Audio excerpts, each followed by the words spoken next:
सम्भ्रम भ्रमन्निलिम्प निर्झरी विलोलवीचि वल्लरी विराजमानमूर्धनि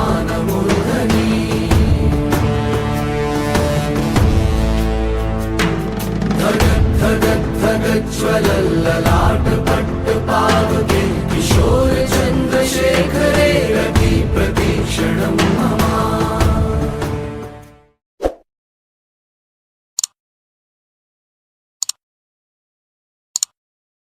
नमस्कार दर्शकों, welcome to पीची ब्राड्स। भगवान शिव के 12 ज्योतिर्लिंगों में से एक कृष्णेश्वर मंदिर की तीर्थ यात्रा गहरी आस्था और अटूट भक्ति से परिपूर्ण एक यात्रा है। जी हाँ दर्शकों, आज मैं आई हूँ कृष्णेश्वर मंदिर महाराष्ट्र के छत्रपति संभाजी नगर जिले के छोटे से गांव वेरुल में स्थित यह मंदिर में। पहले बात करते हैं स्टे की, तो हमने यहाँ अशोका रिसोर्ट में स्टे किया था और दर्शकों लकीली हमें ये टेंट हाउस स्टे मिल गया था, जैसे कि आप देख सकते हैं। चलिए मैं अपना टेंट हाउस दिखाती हूँ जो कि बहुत सुंदर है। एकदम वाइट टेंट हाउस है। इसके बाहर आप देख सकते हैं चिल्ड्रंस प्लेइंग एरिया, छोटा सा गार्डन है, सिटिंग एरिया है, बहुत ही ब्यूटीफुल फ्लावर्स यहाँ लगे हैं। चलिए अब अंदर चलते हैं, होटल में आपको दिखाती हूँ। एक परफेक्ट स्टे के लिए ये होटल काफ़ी अच्छा है और मैं डेफिनेटली रेकमेंड करूँगी लोगों को यहाँ पर आए और यहाँ पे अपना स्टे एंजॉय करें। यहाँ पे वॉशरूम बहुत नीट एंड क्लीन है, बेड है और एक बहुत ही कोजी और कंफर्टेबल वाइब ये टेंट हाउस हमें देता है।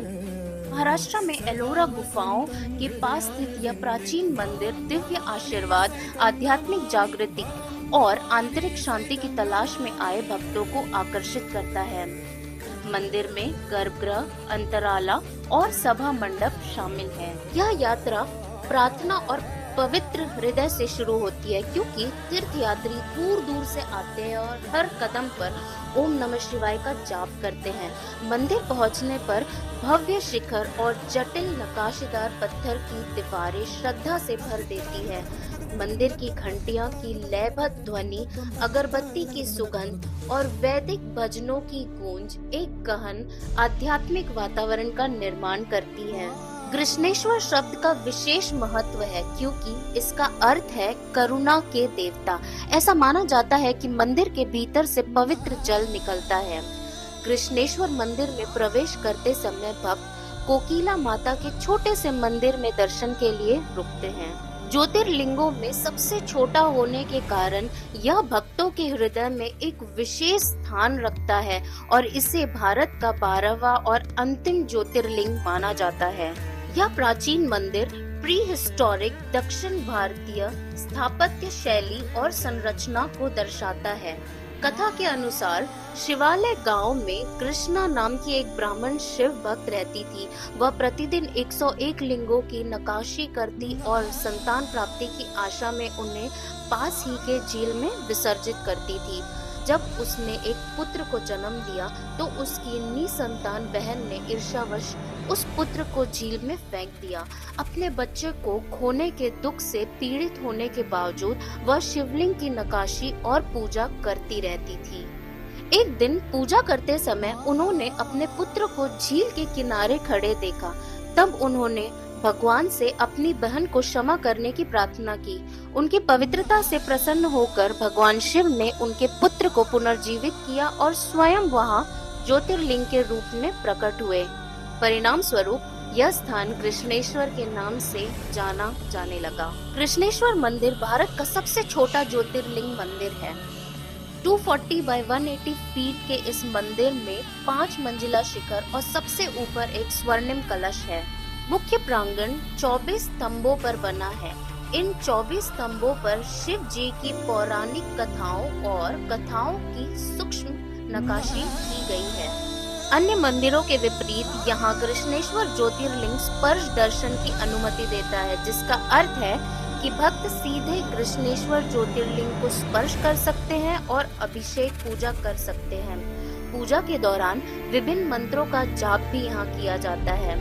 मंदिर सुबह 5 बजे से लेकर रात के 9 बजे तक दर्शनार्थियों के लिए खुला रहता है। यहाँ पुरुषों को कमर के ऊपर कोई भी वस्त्र पहनना अलाउड नहीं है। इसीलिए गर्भगृह में प्रवेश करने से पहले सभी पुरुष दर्शनार्थी अपने ऊपर के कमर से ऊपर जो भी कपड़े उन्होंने पहने हैं वो निकाल के फिर गर्भगृह में प्रवेश करते हैं। दर्शकों, आपको जब भी मौका मिले इस ज्योतिर्लिंग में आइए और भगवान भोलेनाथ का आशीर्वाद प्राप्त करिए। हर हर महादेव। दर्शन के बाद लग रहा था सफर अब कंप्लीट हो गया है, पर असली कहानी अभी बाकी थी। जी हाँ दर्शकों, कृष्णेश्वर ज्योतिर्लिंग से करीब 1.5 किलोमीटर दूर एक ऐसी जगह थी जो हिस्ट्री नहीं एक मिस्ट्री है। जी हाँ, एक चट्टान को तराश कर बनाई गई यह विशाल शिलाशी अपने आकार, वास्तुकला और मूर्तिकला के कारण दुनिया के सबसे उल्लेखनीय गुफा मंदिरों में से एक मानी जाती है। हम पहुंच गए हैं एलोरा गुफाओं में स्थित कैलाशनाथ मंदिर, गुफा क्रमांक 16। यह मंदिर प्रतिदिन सुबह 6 बजे से शाम 6 बजे तक खुला रहता है और मंगलवार को यह बंद रहता है।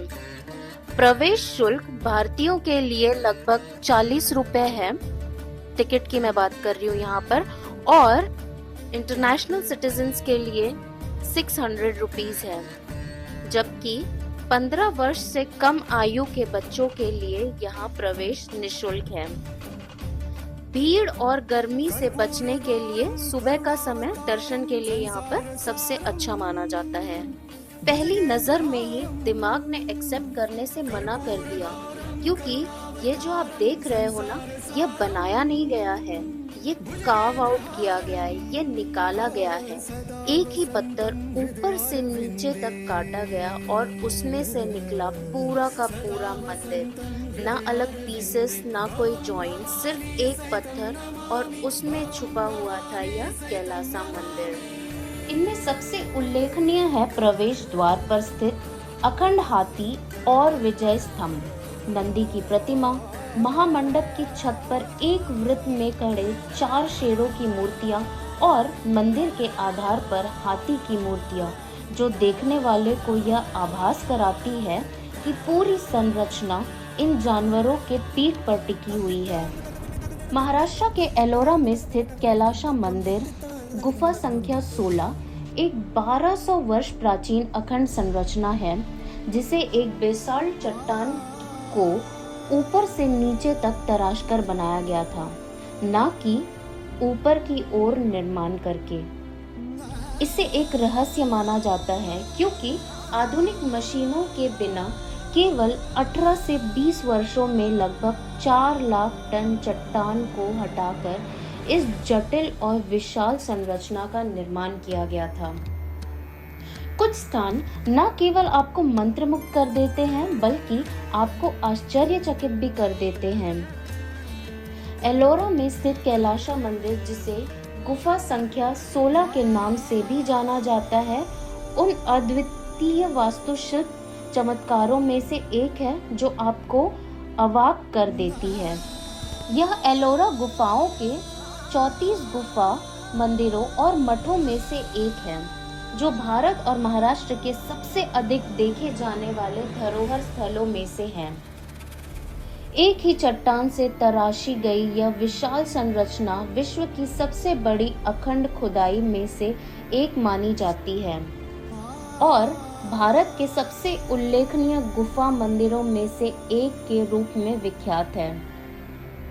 एलोरा गुफाओं की आंतरिक संरचना का लगभग हर इंच जटिल मूर्तियों और नक्काशी से सुसज्जित है, जो कलात्मक समृद्धि और दर्शन का प्रदर्शन करती है।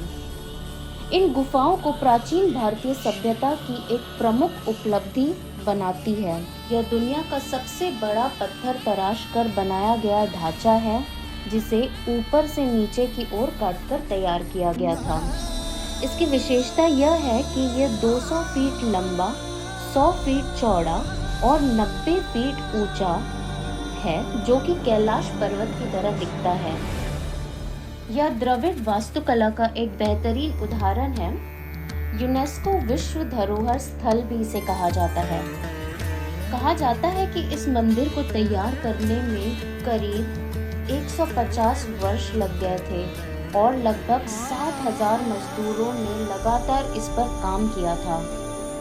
इसके अलावा कैलाशा मंदिर में विभिन्न जटिल नक्काशीदार पैनल पाए जा सकते हैं, जिसमें 2 प्रमुख हिंदू महाकाव्यों जो कि महाभारत और रामायण के दृश्य, साथ ही हिंदू देवी देवताओं विष्णु जी के विभिन्न अवतारों को दर्शाने वाले 10 पैनल शामिल हैं। इनमें से उल्लेखनीय है राक्षस राजा रावण द्वारा कैलाश पर्वत को उठाने का प्रयास। कृष्णेश्वर ने सिखाया कैसे झुकना है और कैलाशा ने दिखाया व्यक्ति क्या क्या कर सकता है। एक तरफ भक्ति का पीक, दूसरी तरफ क्रिएशन का पीक। तो जब भी आप कभी यहाँ आए तो इन्हें सिर्फ देखने मत आना, थोड़ा रुकना, थोड़ा महसूस करना। कुछ स्थान सिर्फ देखने के लिए नहीं, हमें सिखाने के लिए, हमारे अंदर बदलाव लाने के लिए भी होती है।